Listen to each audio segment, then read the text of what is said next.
Assalamualaikum warahmatullahi wabarakatuh. Halo semuanya, kami dari kelompok 8 akan membawakan materi tentang uang dan lembaga keuangan dengan anggota kelompok Hizbullah Arsy, Putri Rahmadani, Ermi Oktaviani, Isma Cahaya Putri, dan Yulia Sitorus.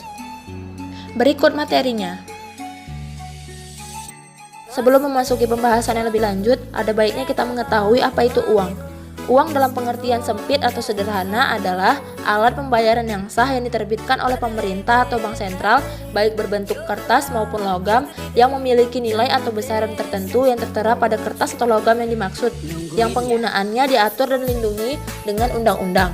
Akan tetapi, dalam ilmu ekonomi atau secara umum, yang dimaksud dengan uang itu adalah semua alat tukar yang dapat diterima secara umum untuk transaksi. Uang menurut nilainya terbagi menjadi 3. Yang pertama, uang fiat. Uang fiat adalah komoditas yang diterima sebagai uang, namun nilai nominalnya jauh lebih besar dari nilai komoditas itu sendiri. Yang kedua, uang komoditas. Uang komoditas adalah uang yang nilai nominalnya sebesar nilai komoditas itu sendiri. Contohnya, pada masa lalu, nilai sekeping uang perunggu adalah lebih kecil dari nilai 1 keping uang perak. Tetapi, 1 keping uang perak nilainya lebih kecil dari nilai 1 keping uang emas. Sebab nilai perunggu lebih murah dari perak, sedangkan nilai perak lebih murah dari emas.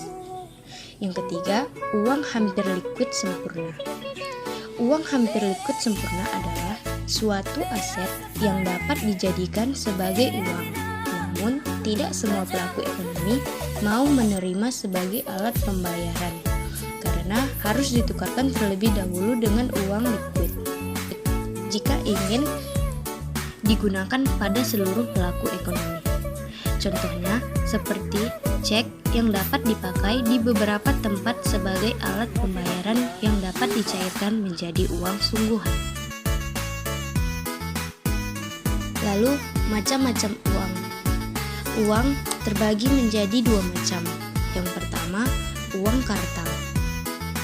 Uang kartal adalah uang yang dikeluarkan dan diterbitkan oleh pemerintah, berupa uang logam dan uang kertas, baik yang memiliki nilai intrinsik maupun yang memiliki nilai nominal. Uang kartal merupakan jenis uang yang diakui sebagai alat pembayaran yang sah oleh pemerintah dan keberadaan serta fungsinya dilindungi oleh undang-undang. Yang kedua, uang giral. Uang giral merupakan jenis uang yang pada hakikatnya paling banyak beredar di pasaran dalam tatanan perekonomian modern. Jenis uang ini biasanya diterbitkan oleh bank-bank umum baik berupa surat utang, cek, surat deposito, ataupun rekening giro. Hanya saja yang perlu diingat, jenis uang ini bukanlah sebagai alat pembayaran yang sah karena penggunaannya tidak dilindungi oleh undang-undang dari pemerintah dan berlakunya pun hanya bersifat bilateral atau sesuai dengan perjanjian. Jadi, bila seorang penjual menolak menerima pembayaran dengan menggunakan cek atau surat hutang, maka si penjual tidak punya kewajiban untuk dituntut ke pengadilan. Berbeda dengan uang kartal, penjual yang menolaknya dapat dituntut dan diajukan ke pengadilan. Selanjutnya, fungsi uang. Uang memiliki 4 fungsi penting, yaitu pertama, satuan hitung. Yang dimaksud uang sebagai satuan hitung adalah uang dapat memberikan harga suatu komoditas berdasarkan suatu ukuran umum, sehingga syarat terpenuhnya double conditions of one atau kehendak ganda yang selaras tidak diperlukan lagi. Yang kedua, alat transaksi atau pembayaran. Uang juga berfungsi sebagai alat transaksi. Telah dikatakan untuk dapat berfungsi sebagai alat tukar, uang harus diterima atau mendapat jaminan kepercayaan. Yang ketiga, penyimpanan nilai. Fungsi uang sebagai penyimpan nilai dikaitkan dengan kemampuan uang menyimpan hasil transaksi atau pemberian yang meningkatkan daya beli, sehingga semua transaksi tidak perlu dihabiskan saat itu juga. 4. Standar pembayaran di masa mendatang. Banyak sekali kegiatan ekonomi yang balas jasanya tidak diberikan saat itu juga. Para pegawai umumnya telah bekerja sebulan penuh baru mendapatkan gaji. Selanjutnya saya akan menjelaskan slide 6. Permintaan uang. Permintaan uang adalah sejumlah uang yang diminta atau diinginkan oleh masyarakat untuk tujuan transaksi, tujuan berjaga-jaga, dan tujuan spekulasi. Adapun permintaan uang terbagi menjadi dua teori. Yang pertama, teori permintaan uang Keynesian, dan yang kedua, teori permintaan uang klasik. Teori Keynesian tentang permintaan uang. Permintaan uang menurut Keynes adalah jumlah uang yang diminta masyarakat untuk keperluan transaksi, berjaga-jaga, dan untuk spekulasi dalam sebuah perekonomian. Menurut John Maynard Keynes ada 3 motif yang mempengaruhi permintaan uang tunai oleh masyarakat. Yang pertama, motif transaksi, merupakan motif memegang uang untuk melakukan transaksi dalam memenuhi kebutuhan hidupnya. Hal ini dilakukan setiap hari oleh setiap individu. Bila seseorang digaji dalam harian, maka ia akan memegang uang lebih sedikit dibanding dengan orang yang menerima gaji bulanan. Menurut Keynes, orang rata-rata akan memegang uangnya sebesar Y/2. Apabila ia menerima gaji 300.000 per bulan, maka ia akan rata-rata memegang uangnya sebesar 150.000. MDT sama dengan F buka kurung Y tutup kurung, di mana MDT sama dengan motif transaksi, Y sama dengan pendapatan. Jadi seberapa besar atau kecilnya orang memegang uang tergantung dari pendapatannya. Yang kedua, motif berjaga-jaga. Motif berjaga-jaga merupakan motif yang akan digunakan untuk menghadapi ketidakpastian masa yang akan datang. Motif ini juga tergantung dengan seberapa banyak uang yang dihasilkan oleh setiap individu.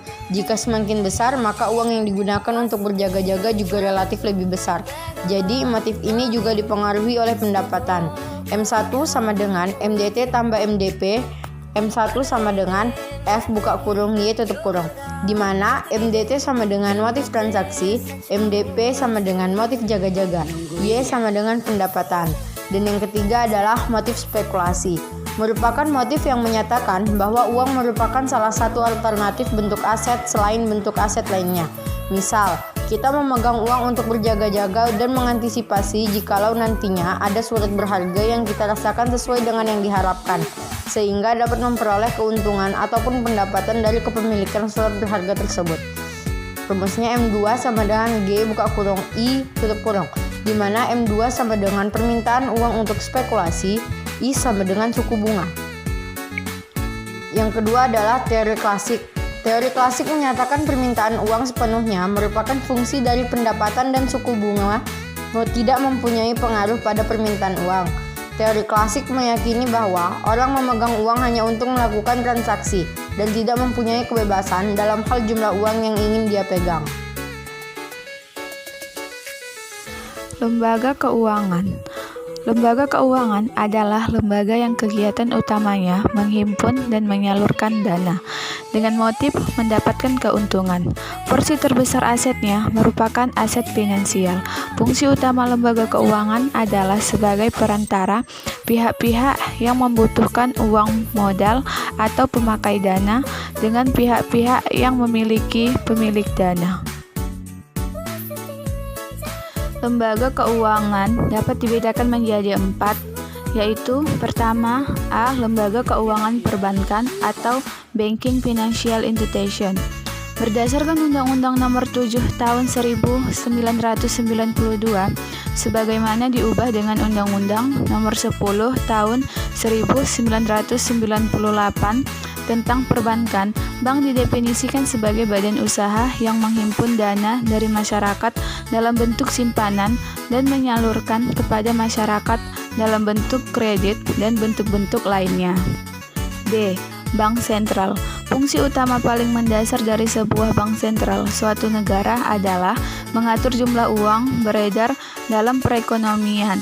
Tetapi dalam prakteknya, bank sentral menjalankan banyak fungsi mulai dari penanganan penyelesaian giro atau clearing and collecting check sampai kepada pemberian izin, pembinaan, dan pengawasan perbankan. C. Bank Indonesia. Bank Indonesia adalah bank sentral negara Republik Indonesia. Didirikan pada tahun 1953 dengan mengubah status TJPC Bank NP atau yang dinasionalisasi di tahun 1951 menjadi Bank Sentral Indonesia. Dan terakhir D, lembaga keuangan bukan perbankan. Sebagai lembaga keuangan yang tidak diizinkan menghimpun dana dalam bentuk tabungan, maka kegiatan penghimpunan dana yang dilakukan LKBB adalah mengeluarkan kertas berharga dan menyalurkannya untuk membiayai kegiatan investasi dan atau konsumsi individu perusahaan. Next, lembaga keuangan informal. Lembaga keuangan informal adalah lembaga yang menjalankan misi lembaga keuangan, namun tidak berlandaskan kekuatan hukum. Di Indonesia, lembaga-lembaga ini terutama beroperasi di pedesaan atau masyarakat kelompok bawah. Nah, bentuk-bentuk usaha lembaga keuangan informal yang ada di Indonesia antara lain riba dan ijon. Usaha riba itu adalah memberikan pinjaman dengan mengenakan bunga yang sangat tinggi. Sedangkan praktik ijon terjadi di kalangan petani biasanya, di mana pemodal memberikan dana kepada petani dengan syarat hasilnya nanti laris terjual kepada pemodal. Di satu sisi, keberadaan lembaga keuangan informal ini amat menolong. Kenapa? Karena menjaga kelompok masyarakat yang tidak memiliki akses ke lembaga keuangan formal.